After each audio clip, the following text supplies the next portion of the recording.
അപ്പം ഒരു ക്വസ്റ്റ്യൻ ആണ്, magnetic moment of a transition metal is √15 BM means Bohr magneton. അപ്പം find the number of unpaired electrons. Equation must ആയിട്ട് by heart ചെയ്യുക. √n × n+2 square രണ്ട് സ്ഥലത്തും square എടുക്കുമ്പോൾ n × n+2 = 15. That is n² + 2n. 15 അകത്തോട്ട് വരുമ്പോൾ -15 = 0. ബാക്കി അറിയാലോ ചെയ്യാൻ. സോ ഇക്വേഷൻ മസ്റ്റായിട്ട് ബൈ ഹാർട്ട് ചെയ്യുക. √n × n+2 ആണ് മാഗ്നറ്റിക് മൊമെൻറ്റ് കണ്ടുപിടിക്കേണ്ടത്. Okay next question. തന്നിരിക്കുന്ന കോംപ്ലക്സ് ഡയാമാഗ്നറ്റിക് ആണോ അതോ പാരാമാഗ്നറ്റിക് ആണോ നമുക്ക് നോക്കാം.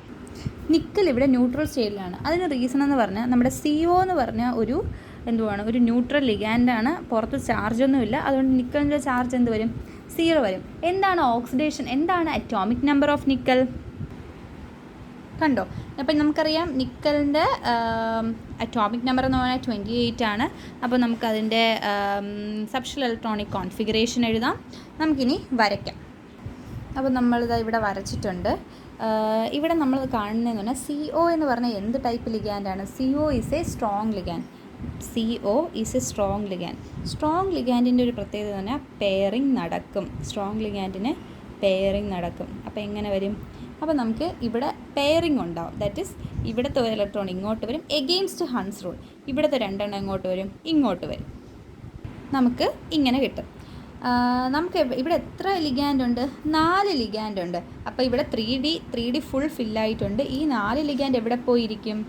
ഇവിടെ പോയിരിക്കും. 4s ഉം 4pയും വന്നിട്ട് ഇവിടെ എല്ലാവരും ഏത് ലിഗാൻഡ് വരും? CO അങ്ങനെ 4 ലിഗാൻഡ് വരും. അതെന്ത് ഹൈബ്രിഡൈസേഷനാണ്? sp3 ഹൈബ്രിഡൈസേഷനാണ്. ഓക്കെ, ഇനി നമ്മൾക്ക് ചോദിച്ച ക്വസ്റ്റ്യൻ എന്താണ്? ഫോളോയിങ് കോംപ്ലക്സ് ഡയമാഗ്നറ്റിക് ആണോ പാരാമാഗ്നറ്റിക് ആണോ? It is diamagnetic due to the absence of unpaired electrons. ഒരു അൺപെയർഡ് ഇലക്ട്രോൺസും ഇല്ല. അതുകൊണ്ട് തന്നെ it is diamagnetic due to the absence of unpaired electrons. Unpaired electrons ഉണ്ടെങ്കിൽ മാത്രമാണ് എന്തോന്ന് വരുന്നത്? പാരാമാഗ്നറ്റിക്കായി മാറുന്നത്. ഇനി നിങ്ങൾക്ക് ഒരു എക്സാമ്പിൾ ചെയ്യാനായിട്ട് തരാം. ജസ്റ്റ് ഒന്ന് ചെയ്ത് നോക്കണം. ഫോളോയിങ് കോംപ്ലക്സ് ഡയമാഗ്നറ്റിക് ആണോ പാരാമാഗ്നറ്റിക് ആണോ എന്ന് ചോദിക്കുന്നൊരു ക്വസ്റ്റ്യനാണ്.